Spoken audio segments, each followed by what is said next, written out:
Welcome to the Learning Pines YouTube. We hope this video helps. You start by verifying essentials. Check Windows 10 build and that a SIM is present and seated.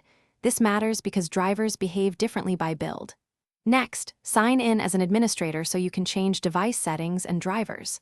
Once done, turn off airplane mode and any hardware RF kill switch. This restores the radio. Make sure the modem has power. If removable, reseat it. These steps uncork the common access blockers before deeper fixes. Now you focus on software control. Open Device Manager, find your WAN or mobile broadband adapter, then update the driver. If a recent update caused the fault, roll back.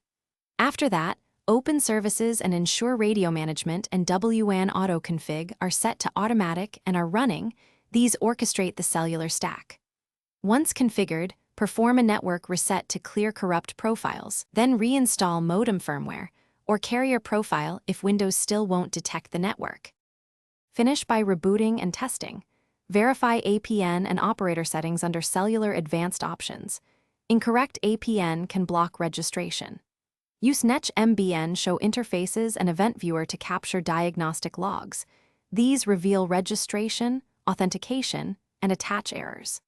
If you still have no service, swap in a known good SIM or test the SIM in another device to isolate hardware versus carrier issues. Key troubleshooting tip: collect modem logs before contacting the carrier. They'll accelerate diagnosis and avoid repeated steps. Thanks for watching. Consider subscribing if we helped you.